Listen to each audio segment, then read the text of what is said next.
celebrating our 20th season. From the college by the lake, meeting the personalities and discussing the issues that affect all of Coeur d'Alene and the inland Northwest. We are the North Idaho College Public Forum. And now, here's your host and moderator, political scientist Tony Stewart. We're so happy to welcome you to our program today, and our subject deals with the Fulbright Program. As many of you know, there's many different aspects of the Fulbright process, and we're going to talk about what is called the Fulbright Faculty Exchange Program. Some of you viewers might have been watching last year when we interviewed a professor from England who was at North Idaho College for a year. He took the place of one of our colleagues who was over in England, and now that Dr. Kenneth Wright has returned from his year abroad and back to North Idaho College, we're very happy to welcome him to the program to discuss this exciting exchange program. Dr. Wright is a member of our Division of Natural Sciences, teaching in the field of chemistry and environmental science. Ken, welcome home, and we're delighted to have you on the program. Thank you, Tony. It's nice to be back. And as always, it's such a pleasure to have our regular panelists. First of all is Janelle Burke, who is an attorney in the state of Idaho, and Steve Shink, who is Dean of College Relations and Development at North Idaho College. And I shall ask Janelle to commence the questioning. Dr. Wright, first I would like to ask you a bit about the Fulbright program in general, and then if you could zero in on the Fulbright scholarship application that you actually participated in.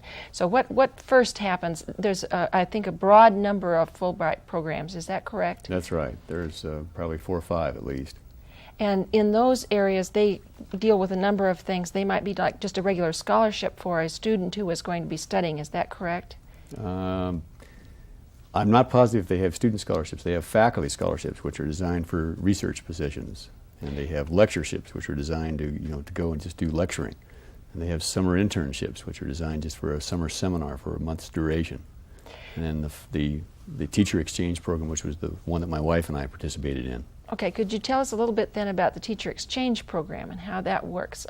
What actually did you do? I take it would have made an application, and then you had to be matched up with someone who was to exchange places with you.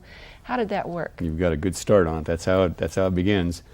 You decide that you'd like to exchange positions with somebody for a year, and these positions are theoretically at least available at any level from elementary school clear up through university. The fact is that most of the exchanges would take place at what we'd say the junior high or high school level, and that made it quite difficult for my wife and I because we both wanted to exchange, and she needed to exchange at the elementary level, and I was looking for an exchange at community college type level. And so it took us 4 years. Fine, we came close the second year, very close, but it fell through sort of at the last minute. But it took us really the 4th year before they finally were able to make a match, because we needed, both of us needed an exchange, and it needed to be with an English counterpart that was geographically close enough to each other that one of us could commute. And that was a major stumbling block. Okay, and then you also, I know, took your son with you, so that was kind of an interesting aspect too. So you had to find something that he could fit into as well. Is that correct? That's right, and they have to match you up with somebody because you're almost always looking for a housing exchange. And so they need to match a family person up with a family person, because you have to have a house big enough to accommodate their family and yours. And so it doesn't work if somebody's got a small flat, which is what they call the apartments in England, to have a family of 6 try to go move into a flat. So I exchanged with a fellow who had a wife and two small children. Well, not real small. They were 9 and 6, I believe. And we took our youngest son with us. Now, when you got there, then what did you find? You went to work right away, or did you have some vacation and holiday to settle in and then went to work? Well, you're required to go through an orientation program before you leave for the United Kingdom. The teachers from the United Kingdom or other European countries come to the U.S., and you either meet on the East Coast in Washington, D.C., or you meet on the West Coast, depending on where your closest exchange is going to take place. And you meet there for 3 days of intensive indoctrination, really, trying to get you so you won't make a fool out of yourself and be reasonably competent to start off with. It's pretty scary, of course. packing up, leaving everything. You have to make all your financial arrangements. Everything has to be taken care of it because things have to operate for a year while you're gone. And so your house payments and all your bills and everything. We corresponded for probably 6 months steadily, and a few phone calls in there with my exchange partner because we were exchanging the homes. Prior to the time that Prior to meeting them in San Francisco. And we had never met them until August 13th in San Francisco. And then we had 3 days there. And at the end of those 3 days, they flew to Spokane and came to Coeur d'Alene, and we flew to London and went to Winsley. And did you do a lot of exchanging of tidbits, like this is what you do here and this is what you do there, or did you have any time for that? Oh, it's incredible. You need to talk about just everything, and you have to leave notes and detailed books around your house on how to operate the water heater in the furnace and where to go if the plumbing breaks, who you should contact, and which neighbors will help you with this or that. It's an absolute myriad of details, and the more you do, the better the exchange works. Steve Shink.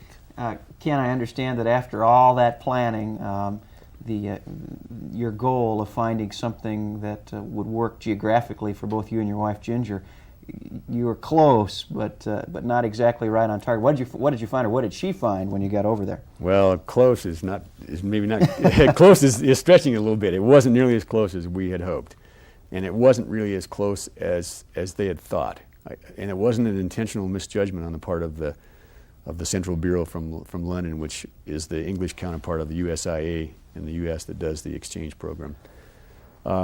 My wife had to commute nearly 50 miles one way, so it was about a 100-mile round trip. And I think that when the exchange was being arranged, they thought it was maybe going to be about 35 or 40 miles. And because of the English roads, there's so many of them, they just kind of took the map and made an estimate, and they were off. So it was nearly 50 miles. And that 50-mile commute wasn't exactly like a drive from Hayden Lake to Spokane either, was it? No, indeed it's not. The English roads are most of them, of course, follow old ox cart roads, and so they're curvy. Many of them have hedgerows on either side, or curbs, and so many of them are quite narrow, and the traffic density is quite a bit higher. What they call the motorways, which is the equivalent of our freeways, are very much like our freeways, of course, except you're on the other side of the road. Mm-hmm. Traveling at a minimum speed of 70 or 75 miles an hour, with cars going past you doing up to 95 miles an hour, not uncommon at all.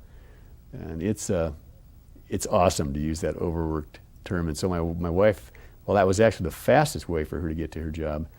It was a bit longer, and she did not like the motorway driving, so she tended to take the back roads. Were there any other major surprises, either in work or living arrangements, that you stumbled across? Well, you know, there's always going to be a lot of surprises. You're moving into a totally different culture, and although we talk about the English language, British English and American English have a number of significant differences, and you need to learn those as quickly as possible. Yes, there were some other things. The financial situation was tougher than we thought it was going to be. The exchange rate went against us, actually, just a couple of months before we were to leave. And so we'd predicated the exchange on one rate and found it to be quite a bit different.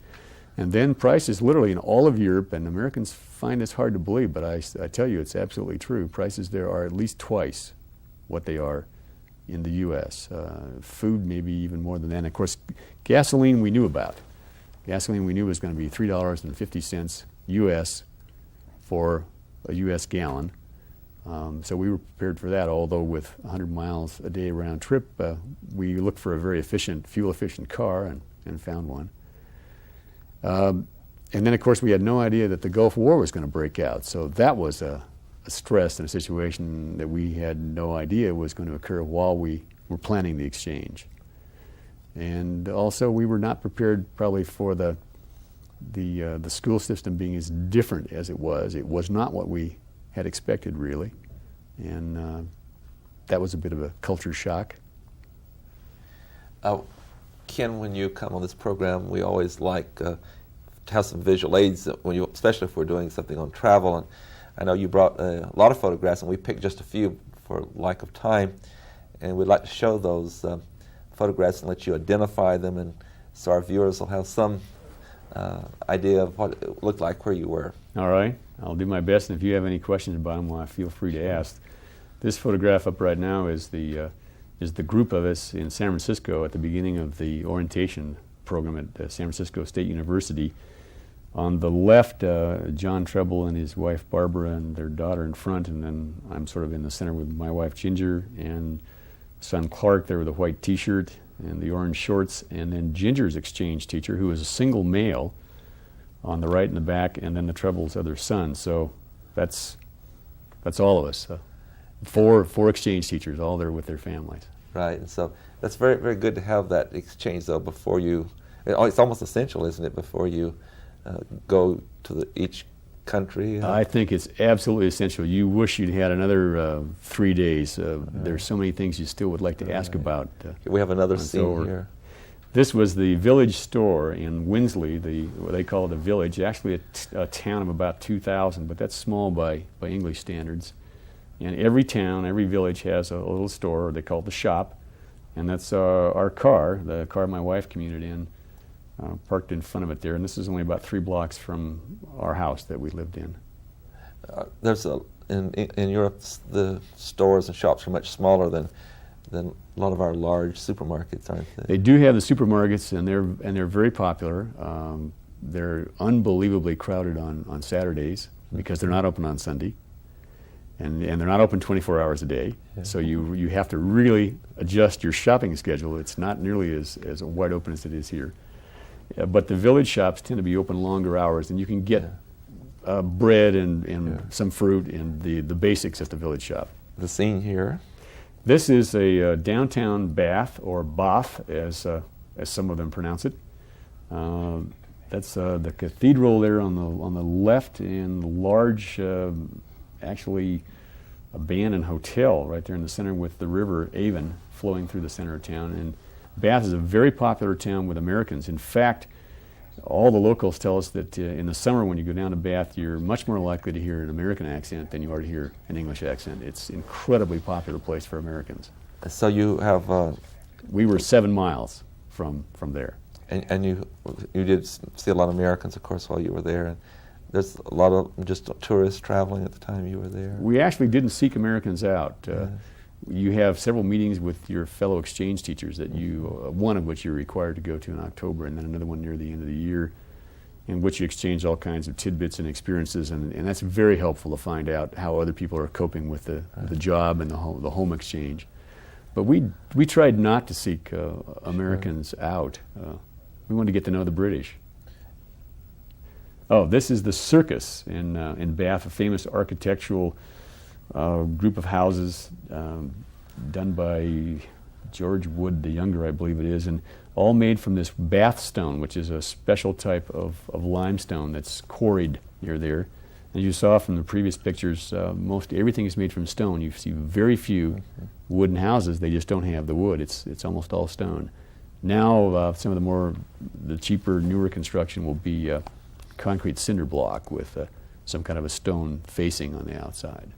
And one thing about Europe that's so fascinating, it's very historical. Of course, it's older in settlement than our country, but you have a lot of historical buildings to look at when you're in Europe. They're everywhere, and nothing is even considered to be worth talking about old unless it's at least 150 or 200 years old. A pub is nothing to talk about unless it's a 400-year-old pub. When I was in the Soviet Union, we went to one city and they were celebrating their 1,175th year. And I came home and it was the 100th birthday of Coeur d'Alene, and some people asked me what my excitement was. I said, well, it's a little bit diminished after seeing that aged city. What's this scene here, Ken? Well, this is a scene of the countryside in what they call the Cotswolds. That was actually near where Ginger taught, near the town of Gloucester. It's rolling hills, a lot like the Palouse countryside around eastern Washington. I don't think the hills are quite as close together, and they're very pretty, except in the wintertime when all the trees have dropped all their leaves because they have very few evergreens. It's almost all deciduous trees. But these hills are very pretty because they're wooded, many of them, and then the farms are everywhere, and the farms are much smaller, and so you have hedgerows and roads everywhere instead of these huge expanses of farm fields that we have in the U.S. And our next scene? Now, this is a Cotswolds village. It's actually Broadway. a town where several American, or a very artsy sort of a town, and one of the places where we visited early in the fall while the weather was still nice, and sort of a tourist trap in a way. Many Americans go there, but it was a very beautiful town, and the stone is particularly beautiful. The climate's also very different what you're used to here in the Northwest, isn't it? Well, the climate's much more like the coast. It'd be much more like living in Astoria, Oregon, or maybe Puget Sound. It tends to rain a lot in England. You're never more than about 35 miles from the ocean, no matter where you are in England. Here's an old building. These are some other, this is a public building, sort of the City Hall in Broadway. Again, just showing the color of the stone, the type of architecture, and I would guess that those buildings are probably about 200 years old, probably. Not old by their standards. What was one of the most favorite places that you were while you were there as you traveled around? Oh, I should have been prepared for that question, shouldn't I? So many things. It's all new and exciting to you. There were so many places. I think Scotland had to be a highlight because we were so lucky. When we went to Scotland, it was in May, and we hit perfect weather. And we were on the Isle of Skye, which is a place that Jim MacLeod from our faculty has roots. The MacLeod family comes from there. And we would talk to people that had been on the island of Skye 3 or 4 times, and they had never seen weather like we were experiencing. They were absolutely jealous of us. This building here? This is a thatched roof, a very large thatched roof. I hate to say cottage because there's really more than one family that lives there, but at one time that would have been probably the home of a wealthy a farmer, landowner. A beautiful, beautiful place. And the thatched roofs are very prestigious in England, but incredibly expensive to own a thatched roof house because the fire insurance is astronomical. And the thatched roof lasts a long time, 30 to 50 years, but they're very expensive to replace. It takes a craftsman. There's only a few people that know how to do that anymore. And so they're very expensive to replace those. So only the wealthy really live in thatched roof cottages. It's quite a prestigious thing to live in a thatched roof. Janelle Burke. You also brought with you some books that you had while you were away, and perhaps you could share with us these special books. All right. Over here is a book, The American Guide to Britain. This was one that the Treble family, my exchange partner, left for us when we arrived at their home. Why, this was there with a nice little greeting in the center, and we used it a great deal. It linked American history with English history, so there's lots of connections. It says, well, so-and-so lived in this town in England, and he was one of the founders of Pennsylvania, for instance. This type of real interesting little historical anecdotes. And would that be something that would be helpful if someone was going to travel in Britain, or someone who had already traveled and wants just to refresh their mind? Well, if you'd already traveled enough to have been in some of these places, it would be great armchair reading, sit down and refresh remind yourself of your travels. But it's an excellent book if you're going to be there a while. I don't think it's a bit much, probably, if you were only going to be there on a 3-week trip. I don't think you'd need something this extensive. It lists almost every town, gives you the history of it, and then there are maps of some of the towns and some marvelous photographs in that book. So that was very helpful, and we used it a great deal. This other bigger volume right here, The Beauty of Britain, was one that the faculty at my school, which is the John Gaunt School, gave me at the end of my exchange year. And it, of course, shows Britain at its most beautiful, and Britain is very beautiful when it's clear, but it rains a great deal, so you always have to remember that things don't look like they do in these photographs. It's much like, picture postcards are always perfect, and these are picture postcard type.